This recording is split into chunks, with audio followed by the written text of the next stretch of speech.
Quédate en la casa, que en La Iguana nos quedamos contigo para informarte.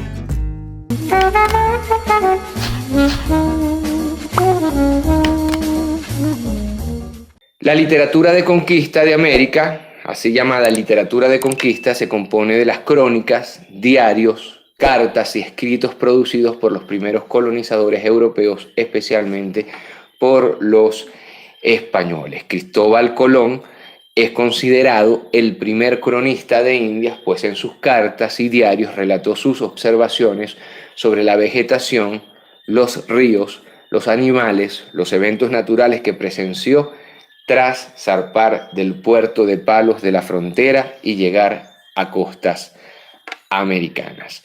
Desde el inicio, y esto se ve espectacularmente en el discurso de Gabriel García Márquez, al momento de recibir el premio Nobel, él habla de los cuentos que se echaban sobre las Américas, y de hecho habla también Galeano en Las venas abiertas de América Latina.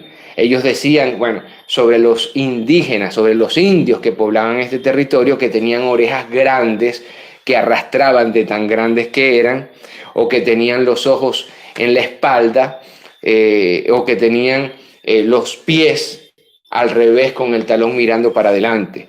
Siempre nos exageraron y nos describieron monstruosamente, porque evidentemente nosotros teníamos que ser monstruos, nosotros teníamos que ser no humanos, nosotros teníamos que ser especie de bestias para que ellos pudieran justificar la explotación, el genocidio que en nombre de la cruz y en nombre de la fe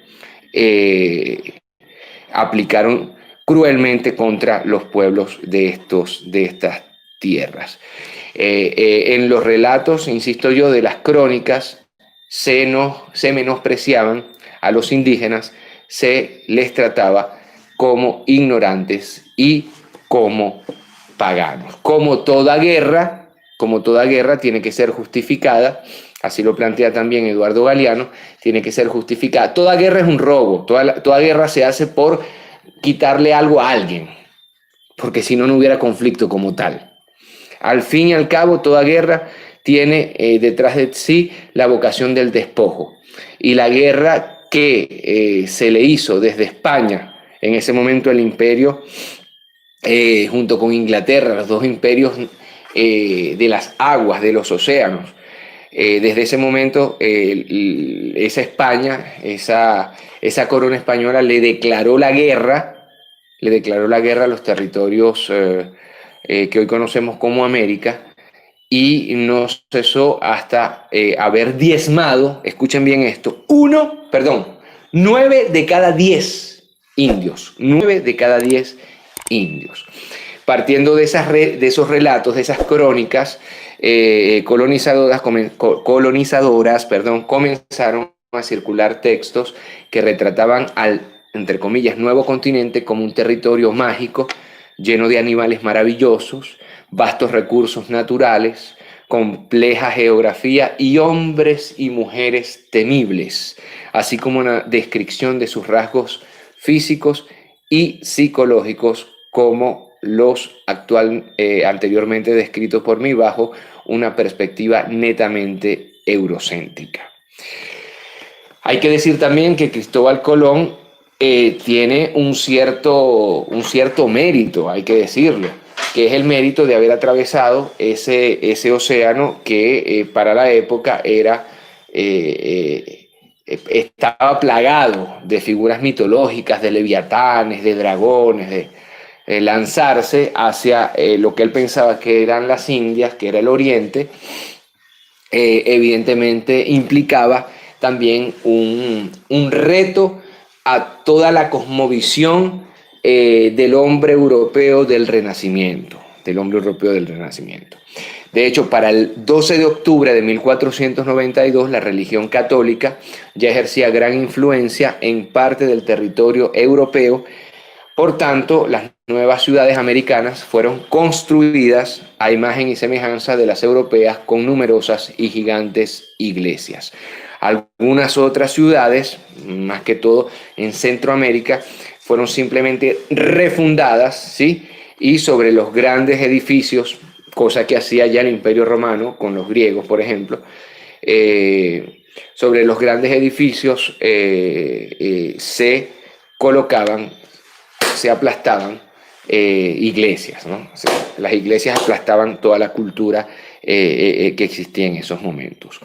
Ahora, existen también otros cronistas como Garcilaso de la Vega, Álvaro Núñez Cabeza de Vaca, Bernal Díaz del Castillo y Felipe Guamán Poma de Ayala, quienes reprodujeron en sus escritos esta cosmovisión del mundo con buenas excepciones. Por aquí yo tengo, a ver si lo tengo a la mano. Eso siempre es bueno tener una biblioteca detrás que uno pueda.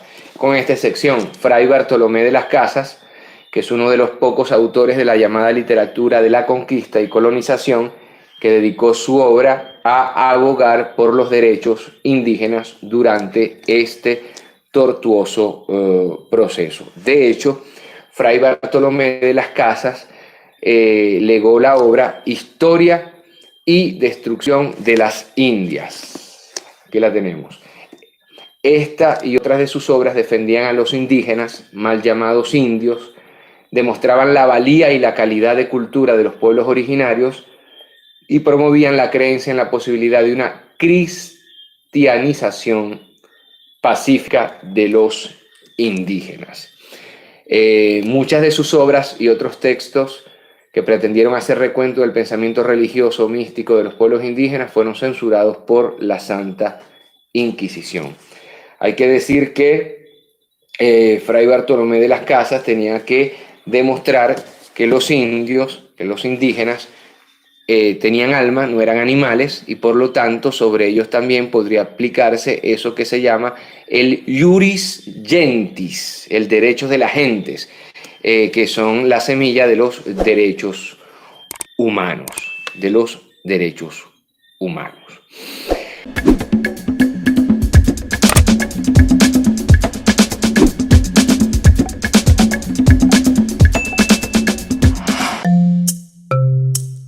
Laiguana.tv, la verdad hecha tendencia.